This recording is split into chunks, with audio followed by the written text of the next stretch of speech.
Good morning. Buddy here from the Denman Homestead. We're gonna swap it up a little bit. It's a rainy day, so I am going to make a cosmetic, what would it be called, babe? A cosmetic shampoo? Cosmetic shampoo? No, what is it? It's not a craft. Like I'm gonna make a, what do you make? Cosmetic, right? Yeah, like a DIY beauty product. That sounds weird. I'm gonna make a DIY beauty product. Well, hygiene product. Listen, I'm making shampoo, okay? It's an all-in-one shampoo and conditioner. But this one's going to be all natural and organic, and it is going to be made out of soap nuts. And if you don't know what soap nuts are, they are pretty cool. They grow on a tree, soap berries, soap nuts.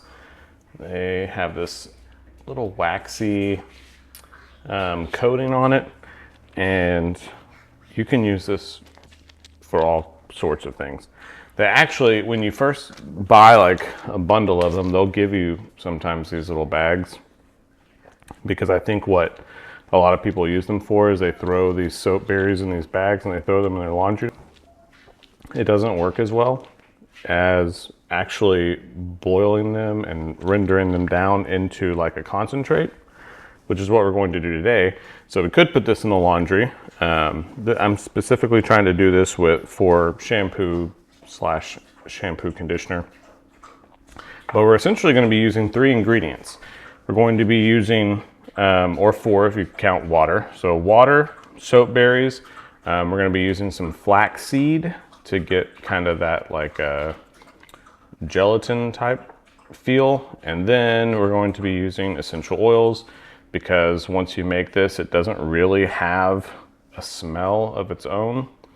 Maybe just kind of a natural type smell, but we're going to be adding some eucalyptus oil to this one. So the first thing that we're going to do is I'm going to take 4 cups of water and add it to the pan or the pot, and then we're going to get it boiling. So while this is starting to warm up, I'm going to go ahead and toss in my soap nuts, soap berries, whatever you want to call them. And I'm doing, I don't know how many I'm doing. I'm doing 15. I'm doing 15 of these. And I'm going to let them sit in there as it comes to a boil. So as that is getting heated up, I have about 2 tablespoons of flaxseed. Now this is ground up. The flaxseed have been ground up. Nice. Typically you see the whole flaxseed used, but we're gonna try something a little different this time and grind it up, see if we get better results. Less to have to strain, maybe. That's what I'm thinking. But we're going to go ahead and add that into the pot as it's getting pretty close to boiling. Bring it down. And then we are going to stir all of this in.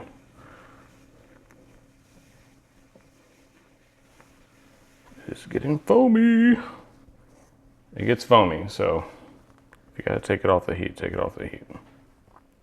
That's the soap stuff on top, that frothy white stuff. So now that it's boiling, I'm going to go ahead and set it to simmer. And we are going to let this simmer for about 20 minutes.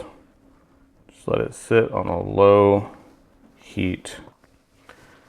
So as this is simmering, it's been about 5 minutes. I'm going to go ahead and take a potato masher, and I'm going to mash all of the soap nuts up to just squeeze as much juice out of them as I can get.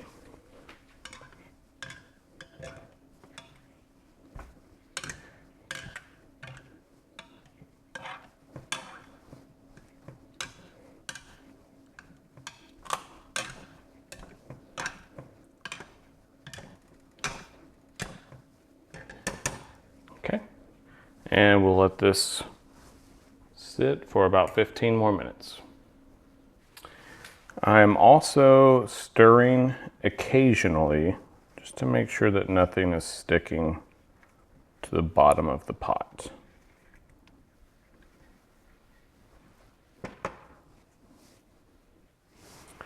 Okay, we are just about ready to take this off of the heat. And I'm gonna kind of show you, hopefully the camera can see it, the texture of this stuff. It's very slimy, I guess is a way that you could describe it. But that's cool. Heat's off. Let's do some essential oil. Maybe 5 or 6 or 10 drops. Like that. Give it a good stir.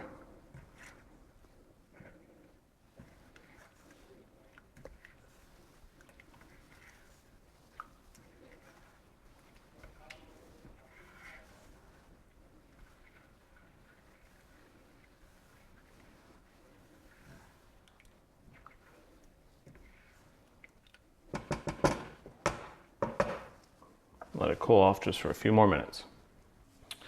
So while that is cooling off, let's talk about what we're going to do next. We're going to take mason jar, some kind of funnel on top of the mason jar, fine mesh strainer, and then I've got just one layer of cheesecloth that I'm going to put down in there. A couple minutes while it's cooling, I'm going to strain it all off into the jar. So I'm doing this over the sink just in case I spill. But we are going to go ahead and start adding it.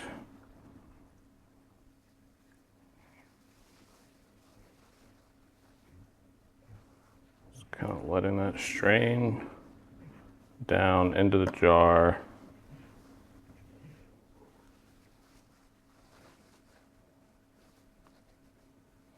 And it is pretty thick, so it's going to take a little bit.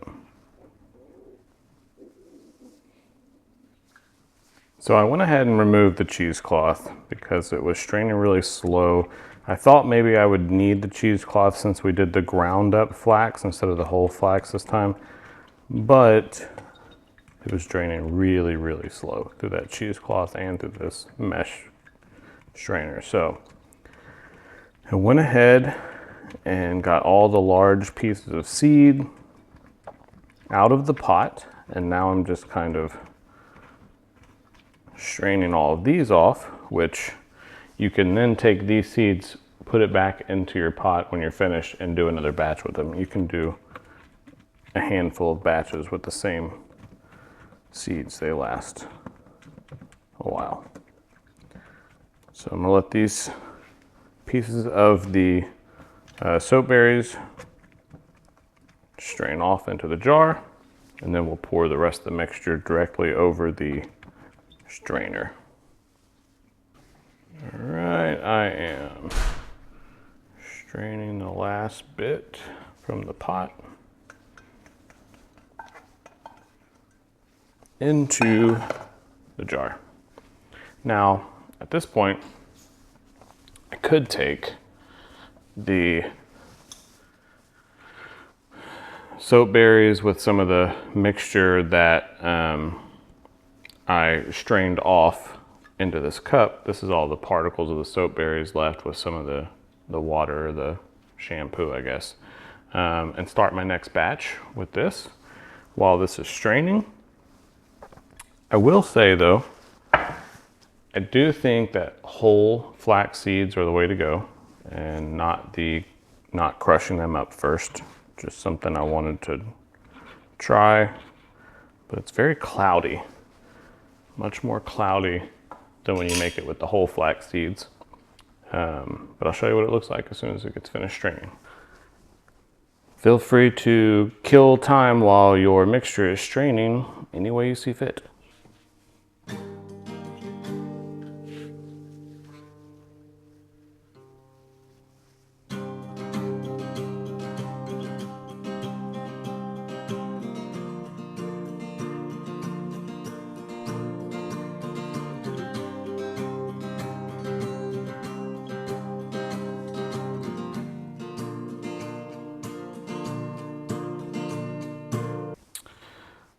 So thoughts on this? There's still more to strain, but I just kind of wanted to talk about what I'm thinking about the ground flax instead of the whole flax. It is much cloudier than it typically would be. This would be pretty clear, almost like a syrup consistency. The feel to it, it still feels the same. It's got a very soapy feel to it. Now, it doesn't get sudsy. Okay, so if you're expecting it to suds up, lather, it doesn't do that. But it does feel great and it cleans really well. So we're gonna give it a try. But yeah, I think whole flax is the way to go instead of grinding it up. And you can stick this in your refrigerator to last a couple weeks. Just use it whenever you need to use it, but it will go bad and it will get a sour smell if it goes bad. So just make it in small batches if you're not gonna be like pressure canning it to keep it for much, much longer. Make it in small batches and use it when you need it. But these, the soap nuts, these you can just put in a Ziploc bag and put in your pantry and they'll just last indefinitely. As long as there's not moisture or humidity. Hey babe. Soap nuts. Soap nut shampoo. Are you gonna use it right now? Maybe. Sure. Why not? Okay. See how it feels. In the shower? Yeah. You gonna record it? No. But yeah, I mean, let's use it and I'll talk about it, what I thought about it after the shower. How about I use it too? We can compare. Okay, it's fine. All right, we'll check back then. Okay, so We have showered. we used the Soap nuts. soap nut concentrate and it smells great.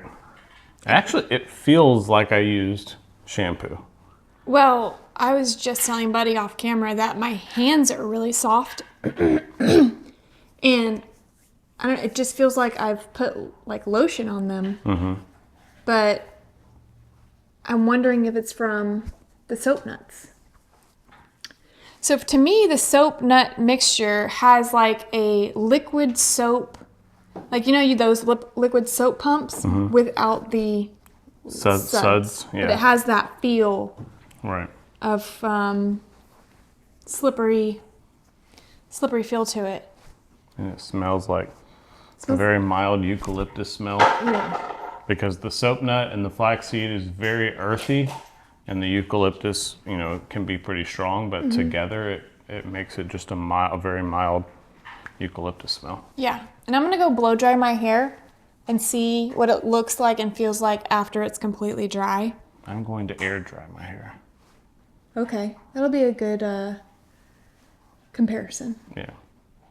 Just let my hair air dry and then we'll check back and see what we think about it.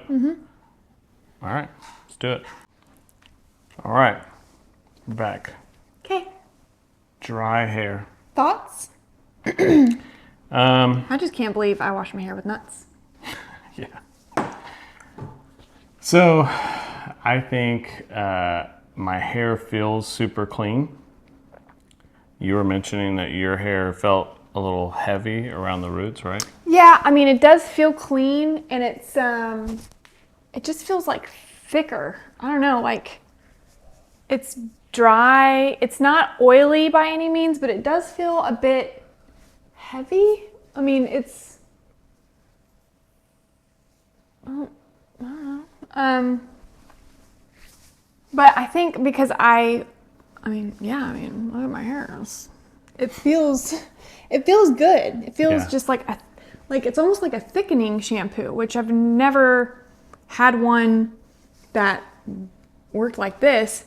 But I don't have any other products in my hair, by the way. I just straight blow dried it. And yeah, I just air dried mine. Yeah, yours is air dried. But I rinsed and repeated twice. And I feel like with your mixture, I probably could have just gotten away with doing it once. Yeah, so a couple takeaways. Whole flaxseed. The ground up flaxseed did not work as well. It's kind of a cloudy mixture, and then also the ground up flax seeds. I probably put, when I did the 2 tablespoons, that's what you should do with the whole. Yeah. Because it's more concentrated when it's ground. So maybe half of that whenever you do it ground. Ground's not bad. I mean, it definitely worked. Yeah, it works. It just feels a little bit on the heavy side. Super clean though, smells great. Yeah, I'm honestly super shocked. And do you still smell the eucalyptus after it's dried? It's very faint. Yeah, very, very it's faint. Very mild. Yeah. But it also doesn't smell earthy or anything. No, it smells and feels clean, which I would have never imagined a tree nut could do that, or berry, or whatever. Okay, so soap nuts, we made the concentrate, and there are lots of other things that you can do with this. People put that in the laundry, people put this in their... How much is the laundry? Like, how much do you put in that for a load of laundry? You would just make it the exact same way, I believe. But you would put however much you would put, depending on the size of the load of laundry. People do... fruit and vegetable rinse. I've seen that they use it as a mosquito repellent, like putting this in a spray bottle and actually spraying it. Really? It doesn't leave like a residue or a stickiness? Well, I've never tried it. I'm just saying these are the things that I have seen people use it with. They like a vegetable fruit rinse, mosquito repellent, or even actually I saw that one lady was using it for aphid deterrent, which I thought was kind of interesting. You could also use tea tree oil, which is definitely an anti-fungal, microbial, antibacterial, instead of the eucalyptus, if you wanted to do that. I even saw a thing where people were taking this with baking powder and making toothpaste out of it. Yeah. So lots of different mixtures for it. We were kind of talking about it. We live in an area where we can grow these trees, and we might try it. Yeah, we may try growing some soapberry trees on the property. That would be so cool. That would be cool. But so we're just gonna wrap this video up. This works really well. Just use the whole flax. I recommend that over the ground flax seed. And give it a try. I mean, it's pretty awesome, and it's very cheap. There are no chemicals, and because you can use the same soap nuts that you can use it for many batches before you don't get any of that soap texture out of it anymore. So man, you're talking about lots of cost savings. Stick it in the refrigerator, use it when you need it. Try and use it within a week or 2, unless you're gonna can it. But yeah, so thanks for watching, guys, and we'll see you on the next one. Bye. Bye.